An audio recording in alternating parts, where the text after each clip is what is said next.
Chapitre 4. Invitation. Dans mon rêve, il faisait très sombre, et la lumière chiche semblait soudre de la peau d'Edouard.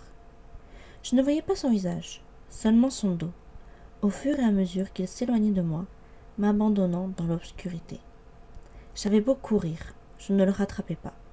J'avais beau l'appeler, il ne se retournait pas. Troublée, je m'éveillai et ne retrouvai pas le sommeil avant ce qui me parut être un très long moment. Par la suite, il hanta mes songes presque chaque nuit, mais en restant toujours à la périphérie, hors d'atteinte. Le mois qui suivit l'accident fut difficile, source de tension et pour commencer, de gêne. Consternée, je me retrouvai au centre de l'attention pour le reste de la semaine. Tyler Crowley était insupportable, me suivant partout, obsédé par le besoin de se racheter. Je m'évertuai à le persuader que mon désir le plus cher était qu'il oubliât toute l'affaire, d'autant plus que j'étais indemne. Mais il n'en démordait pas. Il me poursuivait aux interclasses, déjeunait à notre table désormais surpeuplée. Mike et Eric étaient encore plus hostiles à son égard qu'ils ne l'étaient l'un envers l'autre, ce qui m'inquiétait. Je n'avais nul besoin d'un nouvel admirateur. Edward n'attisa l'intérêt de personne, en dépit de mes assurances répétées que c'était lui le héros, qu'il avait risqué sa vie en venant à ma rescousse. Malgré mes efforts pour être convaincante, Jessica, Mike, Eric, tout le monde affirmait de ne pas l'avoir vu avant qu'on ait retiré le fourgon, ce qui m'amena à m'interroger. Pourquoi étais-je la seule à avoir remarqué qu'elle se tenait aussi loin de moi avant de voler, brusquement, invraisemblablement, à mon secours? Dépité, je compris que c'était sans doute parce qu'aucun élève ne prêtait attention à lui comme moi. J'étais la seule à être fascinée, pitoyable. Il ne fut jamais entouré d'une foule de spectateurs, curieux, avides d'entendre sa version de l'incident. Comme d'habitude, on l'évita. Les Cullen et les Hall continuèrent à s'asseoir à la même table, à ne pas manger, à ne parler qu'entre eux. Aucun d'eux, surtout lui, ne regarda plus dans ma direction. Lorsqu'il était à côté de moi en classe, aussi loin que la paillasse le lui permettait, il paraissait totalement oublieux de mon existence. Ce n'était que quand il arrivait à ces points de se fermer tout à coup, peau encore plus blanche que d'ordinaire, tendue sur les os, que je doutais de l'authenticité de son indifférence. Il regrettait de m'avoir tiré de sous les roues de Tyler. Il n'y avait pas d'autre explication. J'avais vraiment envie de lui parler, et dès le lendemain de l'incident, le mardi, j'essayai. Lorsque nous nous étions quittés à la sortie des urgences, nous étions tous les deux en colère. La mienne n'avait pas cédé d'un pouce devant sa méfiance à mon égard, alors que de mon côté, je respectais ma part du marché sans faillir. Néanmoins, il m'avait sauvé la vie, quelle que soit la façon dont il s'y était pris. Et le temps d'une nuit, la chaleur de ma fureur s'était fondue en une gratitude tout à la fois respectueuse et craintive. Il était déjà installé quand j'arrivai au labo, fixant le tableau noir. Je m'assis, m'attendant à ce qu'il se tournât vers moi. Rien dans son attitude m'indiqua qu'il s'était rendu compte de ma présence. « Bonjour, Edouard, dis-je avec bonne humeur, histoire de lui montrer que j'avais des manières. Sa tête pivota d'1 millimètre, il me gratifia d'un très bref hochement de menton, en évitant cependant mes yeux, puis il reprit sa position initiale. Et ce fut le dernier contact que j'eus avec lui, alors qu'il était là à portée de main, quotidiennement. Je l'observais, parfois parce que j'étais incapable de m'en abstenir, mais à distance, à la cafétéria ou sur le parking. Je voyais ses yeux dorés s'assombrir imperceptiblement au fil des jours. En cours, cependant, je me montrais aussi indifférente à son égard que lui au mien. J'étais malheureuse, et les rêves se poursuivaient. En dépit de mes mensonges éhontés, la teneur de mes mails alerta Renée sur mon état dépressif, et elle téléphona à plusieurs reprises, soucieuse. Je mis ma baisse de morale sur le compte du climat. Il y eut en moins un pour se réjouir de la froideur de mes relations avec mon partenaire de sciences nat, Mike. Je compris qu'il avait craint que le sauvetage audacieux d'Edouard ne m'eût impressionné. Il était soulagé de constater qu'il avait plutôt produit l'effet inverse. Il s'enhardit, s'asseyant au bord de ma paillasse pour discuter biologie avant le début des cours, snobant Edouard avec autant d'application que ce dernier nous ignorait. La neige disparut pour de bon, après ce jour de verglas périlleux. Mike regrettait sa bataille de boule de neige, repoussée aux calendes grecques, mais se rattrapait avec l'idée que l'excursion au bord de la mer serait bientôt possible. Néanmoins, la pluie ne cessa de tomber et les semaines passèrent. Jessica m'alerta sur une nouvelle menace lorsqu'elle m'appela le premier mardi de mars pour me demander la permission d'inviter Mike au bal de printemps qui aurait lieu dans 2 semaines. C'était aux filles de choisir leur cavalier. « Tu es sûre que ça ne t'embête pas? Tu ne comptais pas lui en parler ?» insista-t-elle. Quand je lui répondu que je n'avais aucune objection, « Non, Jess, je n'irai pas. » Danser dépassait largement mes compétences. « Tu es sûre? C'est drôlement sympa pourtant. » Ses tentatives pour me convaincre de venir ne furent guère enthousiastes. Je la soupçonnais de préférer mon inexplicable popularité à ma compagnie. « Amuse-toi bien avec Mike. » Le lendemain, en cours de maths et d'espagnol, je m'étonnais de voir que Jessica avait perdu son exubérance coutumière. C'est en silence qu'elle m'accompagna en classe, et je n'osais lui demander la raison de ce mutisme. Si Mike avait décliné son invitation, j'étais la dernière personne à qui elle se confierait. Mes craintes furent confirmées pendant le déjeuner, quand elle s'assit aussi loin que possible de Mike et entreprit Eric avec animation. De son côté, Mike se montra inhabituellement calme. Il ne se dérida que lorsqu'il m'escorta en biologie. Son air gêné me parut de mauvais augure. Il n'aborda pas le sujet avant que je fusse assise et lui perché sur mon bureau. Comme toujours, j'étais électrifiée, consciente de la proximité d'Edward. J'aurais pu le toucher, et de sa distance, à croire qu'il n'était que le fruit de mon imagination. « Tu sais, » se lança Mike, les yeux vissés sur le plancher, « Jessica m'a invité au bal. »« Super !» m'exclamai-je, en feignant le ravissement. « Vous allez vous éclater. » C'est que... Il hésita, étudia mon sourire, visiblement touché par ma réaction. Je lui ai répondu que j'avais besoin d'y réfléchir. Quelle idée! Je m'étais autorisé une once de reproche dans la voix. En réalité, j'étais soulagée qu'il n'ait pas refusé tout net. Je me demandais si... tu comptais m'inviter toi. Je gardai le silence un instant, détestant la vague de remords qui m'envahissait. De biais, je vis la tête d'Edward pivoter vers nous, imperceptiblement, en geste instinctif. Mike, je crois que tu devrais accepter. Tu as déjà choisi quelqu'un? Edward remarqua-t-il la façon dont le regard de Mike papillotait dans sa direction. Non, j'ai bien l'intention de sécher le bal. Pourquoi? Peu désireuse d'entrer dans des explications sur le défi périlleux que danser représentait pour moi, je lui donnai le premier prétexte que je trouvais. Je vais à Seattle ce samedi-là. De toute façon, j'avais besoin de m'aérer un peu. Soudain, cette date convenait à merveille. Tu ne peux pas choisir un autre week-end? Non, désolé. En tout cas, tu ne devrais pas faire languir Jessica plus longtemps. C'est impoli. Ouais, tu as raison, marmonna-t-il. Et découragé, il regagna sa place. Je fermai les yeux et appuyai mes doigts sur mes tempes, pour tenter de repousser la culpabilité et la compassion que j'éprouvais envers lui. Monsieur Banner se mit à parler. Je soupirai, rouvris les paupières. Edward me dévisageait curieusement, avec cette touche à présent familière de frustration dans les yeux, encore plus nette lorsque ses iris étaient noirs. Déconcerté, je soutins son regard, m'attendant à ce qu'il fût aussitôt. Au lieu de quoi, il continua de me scruter de façon pénétrante. Il était exclu que je cède à la première. Mes mains se mirent à trembler. « Monsieur Cullen » appela le prof, attendant une réponse à sa question que je n'avais pas entendue. « Le cycle de Krebs » lança Edward qui s'arracha à sa contemplation avec une réticence évidente, pour faire face à M. Banner. Immédiatement, je plongeai dans mon livre. Plus pleutre que jamais, je ramenai mes cheveux par-dessus mon épaule droite, afin de dissimuler mon visage. J'étais incrédule devant la bouffée d'émotion qui m'avait saisi, juste parce qu'il avait daigné me regarder, pour la première fois en plus d'1 mois. Je ne lui permettais pas d'avoir une telle influence sur moi. C'était minable. Plus, c'était malsain. Je fis mon maximum pour l'oublier durant le reste de l'heure, et comme c'était impossible, pour qu'au moins il ne devine pas que j'étais consciente de sa présence, quand la cloche sonna enfin, je rassemblai mes affaires, en priant pour qu'il file tout de suite, comme d'ordinaire. Bella? Sa voix n'aurait pas dû être aussi familière, comme si j'en avais connu le timbre toute ma vie, et non depuis quelques petites semaines. De mauvaise grâce, je me retournai. Je ne voulais pas ressentir ce que j'avais je savais que je ressentirais devant son visage trop parfait.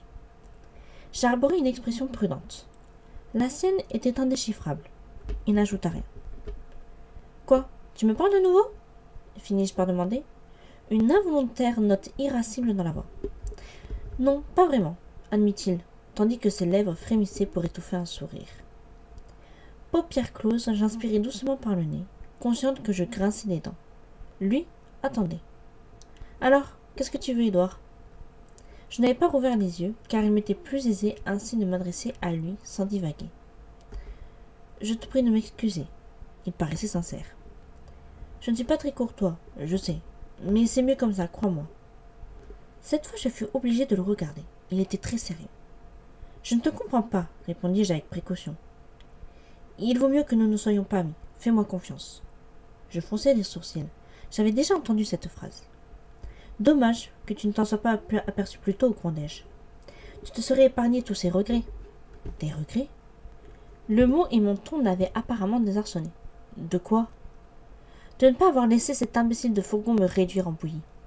Ébahi, il m'observa un moment. Quand il reprit la parole, il était presque mécontent. Tu penses vraiment que je regrette de t'avoir sauvé ?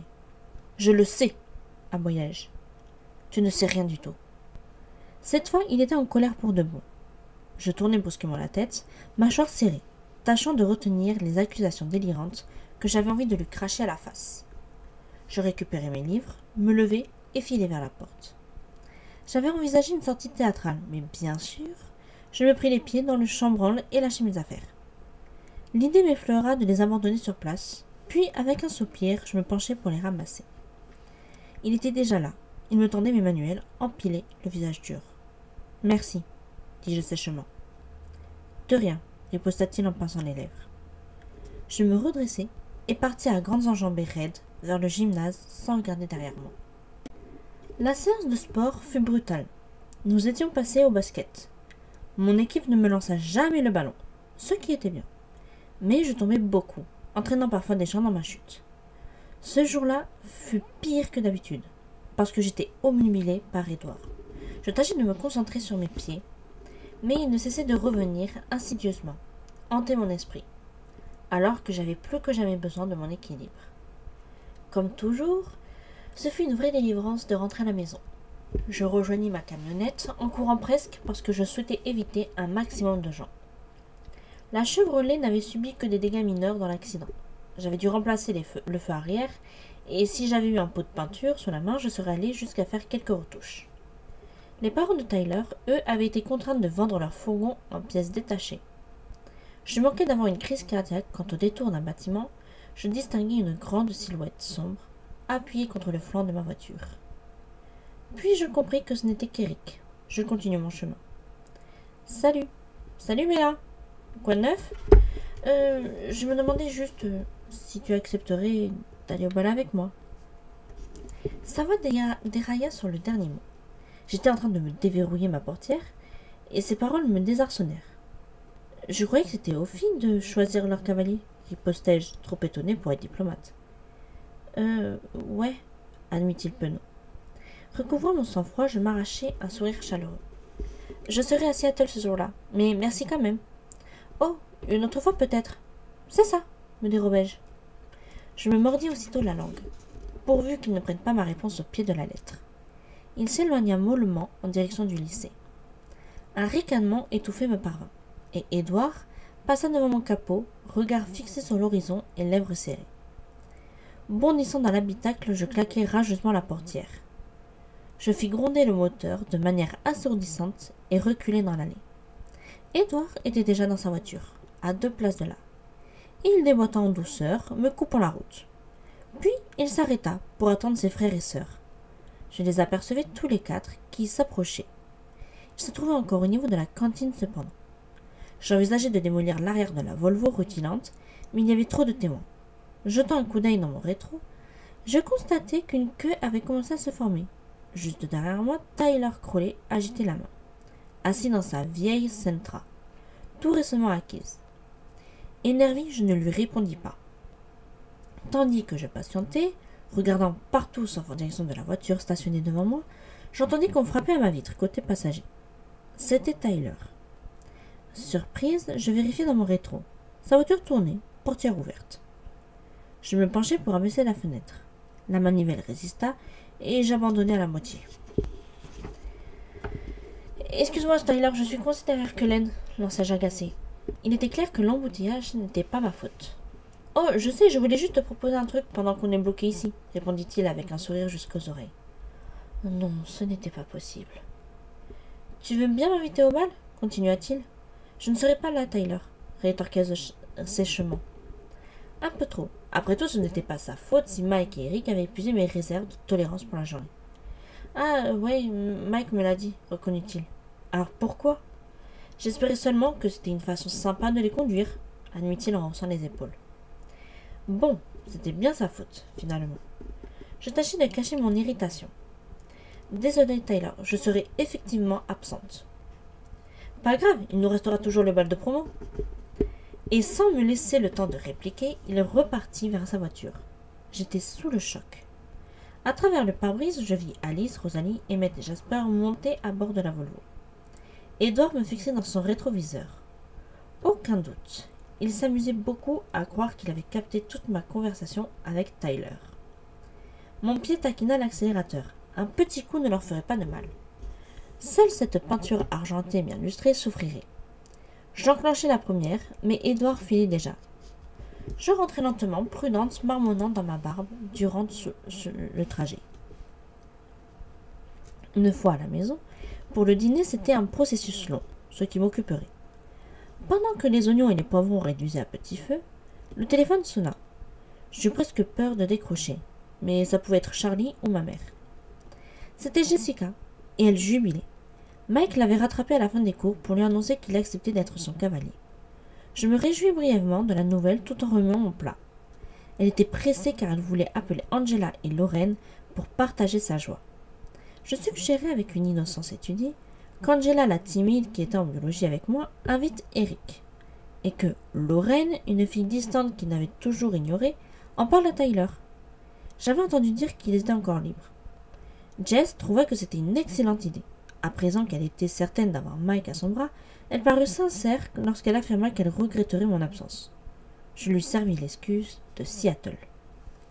Après avoir accroché, je me concentrai sur mon repas, la découpe du poulet en petits dés notamment. Je ne tenais pas à effectuer une nouvelle visite aux urgences.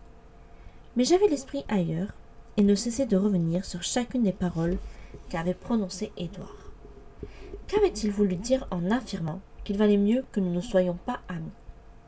Une crampe me tordit le ventre quand je compris le sens caché de ces mots. Il devait avoir remarqué à quel point je m'intéressais à lui. Il ne souhaitait pas m'encourager, donc une amitié entre nous était exclue, parce que je lui étais complètement indifférente. Évidemment, ruminai-je amer, les yeux brûlants. Une réaction tardive aux oignons sûrement. Je n'étais pas intéressante. Lui, si. Fascinant, brillant, mystérieux, parfait, beau, et sûrement capable de soulever d'une seule main des fourgons d'une tonne. Eh bien tant pis, je n'avais qu'à le laisser tranquille. Je le laisserai tranquille. J'effectuerai la peine que je m'étais imposée dans le purgatoire qu'était Fox, puis avec un peu de chance, une fac du sud-ouest ou de Hawaï m'offrirait une bourse. J'imaginais des plages ensoleillées, des palmiers, tout en achevant les enchiladas et en les mettant au four. Charlie prit un air soupçonneux quant à son retour. Il renifla l'odeur des poivrons verts. Impossible de lui en vouloir. On ne trouvait probablement de nourriture mexicaine à peu près consommable que dans le sud de la Californie. Mais il était flic. Même s'il n'était qu'un petit flic dans une petite ville, il eut le courage d'avaler une bouchée qui parut le plaire. Il était amusant d'observer la façon dont sa confiance en mes talents culinaires progressait peu à peu. « Papa ?» lançai-je une fois qu'il eut presque terminé. « Oui, Bella ?»« Je tenais juste à t'avertir que je comptais aller passer la journée à Seattle, le samedi de la semaine prochaine, si ça ne t'embête pas. » Je ne voulais pas demander sa permission, ça aurait été créer un précédent fâcheux. En même temps, il aurait été quelque peu cavalier de le mettre devant le fait accompli. « Pourquoi ?» s'étonna-t-il, comme s'il lui était inconcevable que Fox ne répondît pas à tous mes désirs. « J'ai envie d'acheter des livres. La bibliothèque d'ici est plutôt pauvre, et peut-être quelques fringues. J'avais plus d'argent que d'habitude puisque, grâce à Charlie, je n'avais pas eu à payer ma voiture. Non que la camionnette ne fût pas ruineuse en essence. Ton engin doit consommer un maximum, avança-t-il, comme s'il avait lu dans mes pensées. Je m'arrêterai à Montesano et Olympia, voire à Tacoma si nécessaire. Tu y vas toute seule? Je ne sus déterminer s'il soupçonnait l'existence d'un petit ami, ou s'il était juste inquiet que la voiture ne me posât des problèmes. Oui. Seattle est une grande ville, tu risques de t'égarer, objecta-t-il uniquement paniqué. Papa, Phoenix est 5 fois plus grande que Seattle, et je suis capable de lire un plan. Détends-toi. Tu ne veux pas que je t'accompagne? Je dissimulai l'horreur que m'inspirait cette proposition sous une rousse de Sioux. Inutile, je vais sans doute perdre ma journée au cabine d'essayage. Rien de très passionnant. Oh, c'est d'accord. La perspective d'être coincé ne serait-ce qu'une minute dans des boutiques de vêtements l'avait fait immédiatement reculer. Je souris. Merci. Tu seras rentré à temps pour le bal? Bon sang, il n'y avait que dans un bourg aussi minuscule que votre père pouvait être au courant de la soirée organisée par le lycée. Non, je n'aime pas danser de toute façon. Lui, pour le moins, devait comprendre ça. Ce n'était pas de ma mère que j'avais hérité mes problèmes d'équilibre. Par bonheur, il comprit. D'accord, conclut-il. Le lendemain matin, en arrivant sur le parking, je me garai volontairement le plus loin possible de la Volvo argent. Je préférais éviter les tentations qui auraient risqué de me conduire à racheter une voiture au Cullen. Je sortis de la camionnette et me débattis avec mes clés, qui tombèrent dans une flaque. Alors que je me baissais pour les ramasser, une main blanche apparut brusquement et s'en appara enfin moi. Je me relevai d'un bond. Edward Cullen s'adossait avec décontraction à ma Chevrolet. « Pour quelle raison as-tu fait ça » braillai-je à la fois surprise et irritée. « Fais quoi » Il tendit les clés et les laissa choir dans ma pomme. Surgit à l'improviste. « Bella, je ne suis quand même pas responsable si tu es particulièrement inattentive. » À l'ordinaire, ses intonations étaient douces, veloutées, assourdies. Je le toisai. Ses yeux étaient redevenus clairs, d'une couleur miel doré, assez soutenue. Je fus obligé de baisser la tête pour reprendre mes esprits. « Pourquoi ce bouchon hier soir » lançai-je sans le regarder. « Je croyais que tu étais censé te comporter comme si je n'existais pas. Pas t'arranger pour m'embêter jusqu'à ce que mort s'en suive. »« Je rendais service à Tyler, ricana-t-il, histoire de lui donner sa chance. »« Espèce de... » hoquetai-je. Aucun mot suffisamment grossier ne me vint à l'esprit. L'intensité de ma colère aurait pu le brûler, mais il n'en parut que plus amusé. « Et je ne prétends pas que tu n'existes pas, » enchaîna-t-il. « C'est donc bien ma mort que tu souhaites, puisque le fourgon de Tyler n'y a pas suffi. » Un éclat de fureur traversa ses pupilles fauves. Ses lèvres se pincèrent en une ligne mince. Toute trace d'humour s'évapora. « Bella, tu es complètement absurde, » murmura-t-il d'une voix blanche. Mes paumes me démangèrent sous le besoin urgent de frapper quelque chose. J'en fus moi-même étonnée. N'étant pas du genre violente, je me détournai et filai. « Attends » appela-t-il. Je continuai d'avancer d'un pas furibond sous la pluie battante. Il n'y eut aucune difficulté à me rattraper. « Désolé pour ces paroles désagréables, » s'excusa-t-il en m'accompagnant. Non qu'elles soient fausses, mais je n'étais pas obligé de les dire, ajouta-t-il comme je ne répondais pas. « Et si tu me fichais la paix, hein » grommelai-je. « Je voulais juste te poser une question. C'est toi qui m'as fait perdre le fil, » rigola-t-il, l'air d'avoir retrouvé sa bonne humeur. « Souffrirais-tu d'un dédoublement de la personnalité » ripostai-je sévèrement. « Voilà que tu recommences. »« Très bien, soupirai-je. Vas-y, pose-la ta question. » Je demandais si samedi de la semaine prochaine, tu sais, le jour du bal. Essaierais-tu d'être drôle par hasard l'interrompis-je en fonçant sur lui. La pluie me trempa la figure quand je levai le menton pour le dévisager. Une lueur malicieuse allumait ses yeux. « Et si tu me laissais terminer ?» Me mordant les lèvres, je croisai mes mains et mes doigts pour me retenir de le battre. « J'ai appris que tu allais à Seattle ce jour-là, et j'ai pensé que tu avais peut-être besoin d'un chauffeur. » Voilà qui était inattendu. « Quoi » balbutiai-je, pas sûr de comprendre où il voulait en venir. « As-tu envie qu'on t'accompagne là-bas ?»« Qui donc ?»« Moi, évidemment. » Il articula chaque syllabe comme s'il s'adressait à une demeurée. « Pourquoi » m'écriai-je ébahi. « Disons que j'avais l'intention de me rendre à Seattle dans les semaines à venir. Et pour être honnête, je ne suis pas persuadé que ta camionnette tiendra le coup. »« Ma camionnette marche très bien, merci beaucoup. » Je repris mon chemin. même si j'étais trop ahurie pour être encore en colère. Une fois de plus, il me rejoignit facilement. Mais un seul réservoir te suffira-t-il? Je ne vois pas en quoi ça te concerne, crétin de propriétaire de Volvo. Le gaspillage des ressources naturelles devrait être l'affaire de tous. Franchement, Édouard, prononcer son prénom déclencha des frissons en moi. Je me serais donné des gifles. Ton comportement m'échappe. Je croyais que tu ne désirais pas être mon ami. J'ai dit que ce serait mieux que nous ne le soyons pas que je n'en avais pas envie. Bah tiens, voilà qui éclaire ma lanterne, raillai-je. Je m'aperçus que je m'étais de nouveau planté devant lui. Nous nous trouvions sous l'auvent de la cantine et il m'était plus facile de regarder son visage. Ce qui, naturellement, ne m'aida pas à éclaircir mes idées. Il serait plus prudent pour toi de ne pas être mon ami, expliqua-t-il. Mais j'en ai assez d'essayer de t'éviter, Bella. Ses yeux rayonnaient d'une intensité fabuleuse, et sa voix était incandescente lorsqu'il prononça cette phrase. J'en eus le souffle coupé. Viendrais-tu avec moi, Seattle? Insista-t-il. Muette je hochai la tête. Il eut un bref sourire avant de retrouver sa gravité. Tu devrais vraiment garder tes distances, me prévint-il. On se voit en cours. Sur ce, il tourna la talon et repartit vers le parking.